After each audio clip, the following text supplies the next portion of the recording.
2025年施政報告提到，喺橫琴粵澳深度合作區建設方面，將依託促進橫琴粵澳深度合作區建設領導小組，主動對接合作區第二階段目標，充分用好橫琴作為促進澳門經濟適度多元發展嘅新平台，緊扣澳門加橫琴嘅定位，促進兩地規則銜接，推動澳琴產業實現更深層次嘅融合發展。喺推動產業與教育合作嘅同時，澳琴之間嘅軟硬聯通亦都持續深化。2025年截至9月底，橫琴口岸通關人次突破2150萬，增長超過30%。澳門居民往來人次大幅增長52%。濠江中學附屬橫琴學校嘅澳門學生數量實現翻倍增長。此外，多項便利措施陸續實施。澳門大學橫琴校區新型智慧化口岸、橫琴單排車北上、跨境新通道前期研究等，9月推出嘅跨境學童專車服務更獲得家長廣泛好評。首先咧，我有2個小朋友咧，都而家坐緊嗰個跨境直通學童巴士咯，通關時間好大嘅縮短咗，起碼有成10到20分鐘咯。咁小朋友咧仲可以唔使落巴士，跟住直接係可以有專人過嚟檢查佢係好安全。安全係因為咧，我哋自己家長嘅小程序嘅嗰度咧係有睇到嗰個巴士嘅路線啦。我哋每一次小朋友上車嘅時候咧，咁佢可以即時簽到啦，落車又可以簽退，咁俾我哋家長就好安心咯。合作區亦都正從長遠同整體考慮，謀劃推出一批具標誌性、有帶動效應嘅重大工程項目。其中，琴澳創新產業園正如火如荼建設中，並同步開展招商引資，預留專門空間俾澳門相關企業，促進澳琴產業一體化發展。其澳創新產業園作為橫琴粵澳深度合作區首個工業上島、工業上樓的示範項目，產業園總投資32.74億元，用地11.6萬平米，已累計完成投資6億元。項目計劃2026年6月全面封頂，12月完成竣工驗收。產業園建設與招商工作正雙線並行，採取了邊建設邊招商的策略。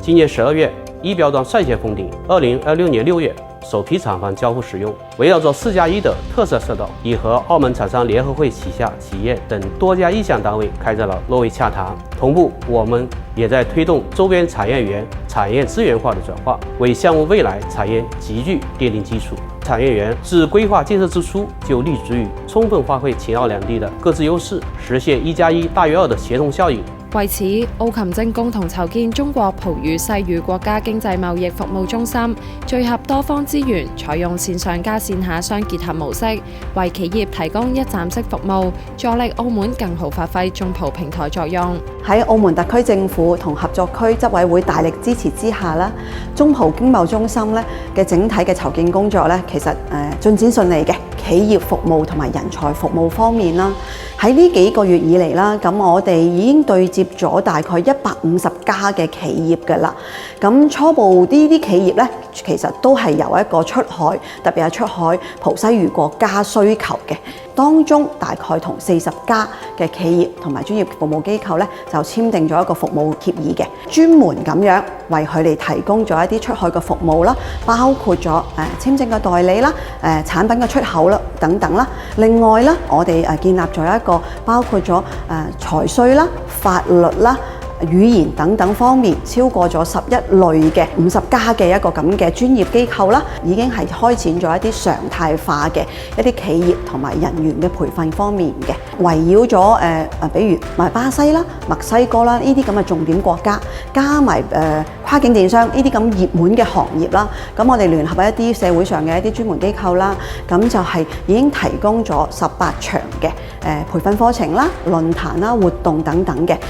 超過咗1200人次啦，已經接受咗我哋嘅培訓㗎啦。我哋設立咗一個10億嘅專門針對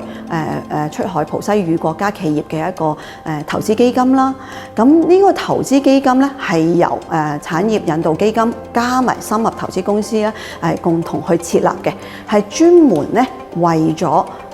出海葡西語呢啲優質企業去提供一個支持嘅。另外，澳門國際機場橫琴前置貨站城備受矚目，已於10月28日奠基，計劃2026年底完工，2027年上半年開業。通過將澳門國際機場貨站功能前置至橫琴，實現澳琴航空物流無縫銜接，打造成為澳琴區域物流新樞紐，進一步完善粵港澳大灣區嘅現代物流體系。機場貨站核心功能跨境嘅前置，將內地經澳門國際機場出口航空貨物嘅通關啦、安檢啦同埋貨物處理功能等工作延至橫琴前置貨站，提升澳門國際機場營運效率。兩地通關便利化政策、兩地海關信息共享機制、一地兩檢等政策，提供監管便利，提升澳門國際機場差異化競爭優勢，產業協同，將為澳琴兩地發展跨境電商、中醫藥、高端製造業等產業搭建公共型航空物流平台，